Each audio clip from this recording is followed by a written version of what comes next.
I don't even remember the exact moment it started, but looking back, it's painfully clear.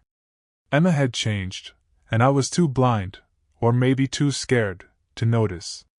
At first, it was little things, a sigh she let slip when I tried to hug her, her eyes glazing over when I asked how her day was, the way she would check her phone a little too often, as if she was waiting for something I wasn't meant to know. I remember that night vividly. I was cooking pasta, garlic sizzling in the pan, steam curling around the kitchen lights, when I glanced at her. She was sitting at the table, scrolling on her phone, expression blank. I tried to joke. "So, how's your favorite person today?" But she didn't even smile. "Fine," she said. "Want to watch something later?" She shrugged. Then her phone buzzed. She jumped, flipped it face down. My chest tightened. Why is she hiding it? I told myself it was nothing. She was tired. Busy. Stressed. But my gut didn't lie. Something was wrong. 2 days later, she said she was going to stay at her friend Megan's for a few days to clear her head. I offered to drive her. She refused. I asked if she was okay. She avoided my eyes. I asked if she still loved me. She didn't answer. She just left. That evening, I tried calling Megan. Her reply was short, almost sharp. "Jake, she's not here. She never came." Her phone was off. Social media was silent. It was like she had vanished into thin air. My chest tightened with a fear I couldn't name. I sat in our apartment, the dinner cooling on the stove, staring at the empty chair where she should have been. Every memory of us started replaying in my mind, each one twisting into a question I wasn't ready to ask. Had I ever really known her? Was I just living with a stranger who smiled like my wife but was someone else entirely? The thought clawed at me, relentless. Somewhere in that silence I realized, the cracks I had been ignoring weren't small anymore. They weren't something that could be patched up with a hug or a "I love you." Something dark was coming, and I had no idea if I could stop it. By the second day of Emma's disappearance, the panic had settled into my chest like a stone. I drove aimlessly, revisiting every place she loved, the corner coffee shop, the park where she ran, the little bookstore downtown. Nothing. No familiar face, no trace of her laughter, no hint of where she could be. I called Megan again, desperation cracking my voice. "Megan, please, have you seen her?" "Jake. I haven't. She never came here." Her voice sounded calm, too calm.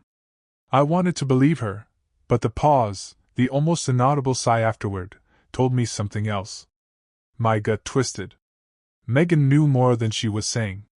Back home, I paced the apartment like a caged animal. Every creak, every distant car horn, made my heart jump. Sleep became impossible. My mind ran through the last few weeks, every quiet moment, every subtle avoidance, every smile that didn't reach her eyes.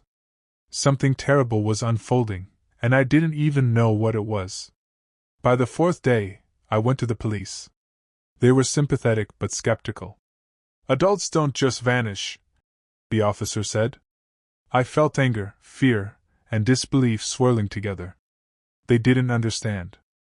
I knew she hadn't just vanished. She had disappeared for a reason. By the 7th night, exhaustion made me hollow. I was waiting for a door to open, for a phone to ring, for anything that would tell me she was okay.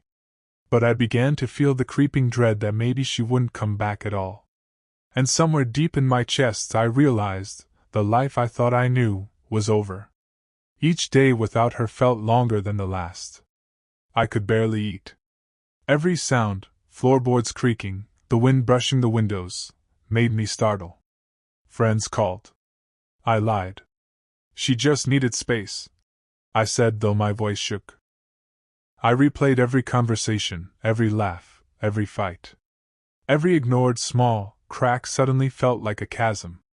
And the more I thought about it, the more I questioned, had I ever really known her?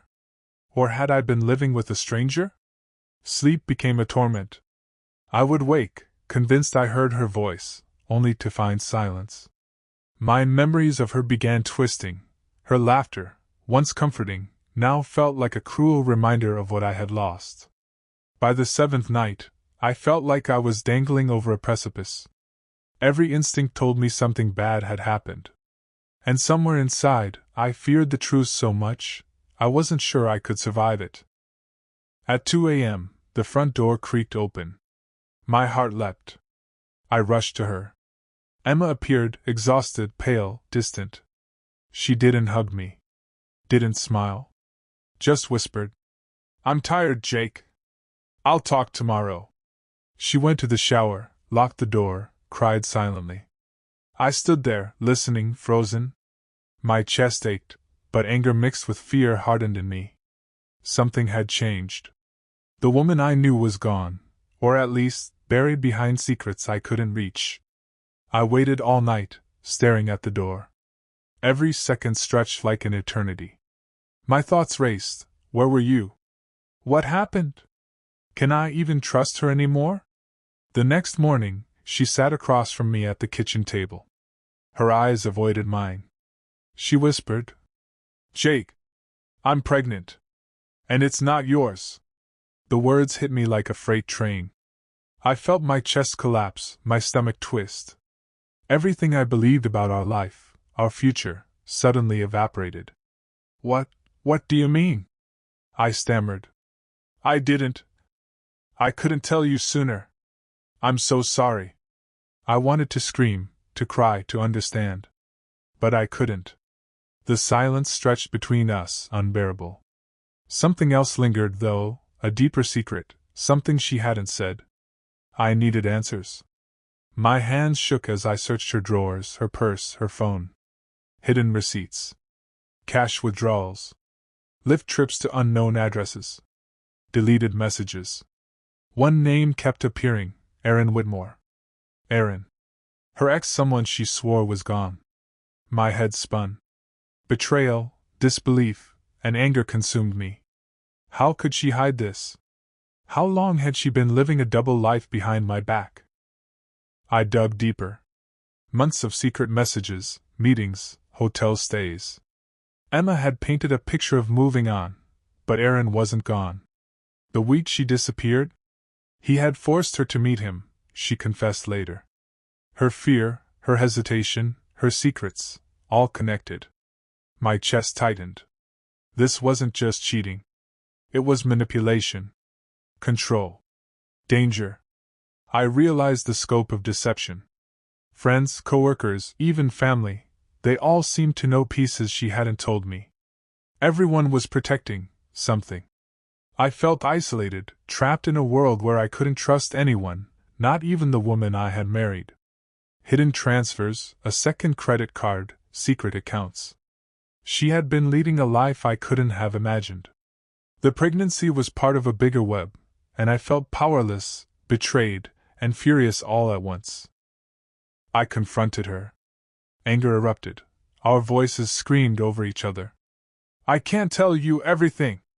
You'd hate me," she yelled. "More? Worse than cheating and a secret pregnancy?" I spat. "You don't understand who Erin really is," she whispered, trembling. The weight of her fear and my rage collided. I realized this wasn't just about her. It was bigger, darker, and dangerous. Late that night, a call. Unknown number. A man's voice. "Jake, Emma's not safe. And if you push, neither are you." Line dead. My blood ran cold. This wasn't just betrayal. This was danger, and I had been blind. Emma confessed everything. Erin had manipulated, controlled, and threatened her for years. The week she disappeared, he cornered her emotionally. The pregnancy only added fear. She had hidden it all, terrified of losing me, terrified of him. She revealed the blackmail, the secret meetings, the manipulation. She didn't know if she wanted the baby. She looked at me, silently begging for understanding, for forgiveness. But the love I had felt had shifted. My anger wasn't at her anymore. It was at life, at the impossible mess of fear, lies, and betrayal that had swallowed us whole. We didn't sleep. barely spoke. Can we fix this? She asked. We're too broken to fix each other, I said. No screaming. No pleading. Just the quiet acknowledgement that what we had was gone. Before sunrise, I packed. Didn't wake her. Left a note. I hope you find peace someday. I can't carry this pain with you. Goodbye, Emma. I walked into the cold morning. For the first time in weeks, I breathed. Love doesn't always save us. Sometimes letting go is the only way to survive. And as the sun rose, I finally let her go.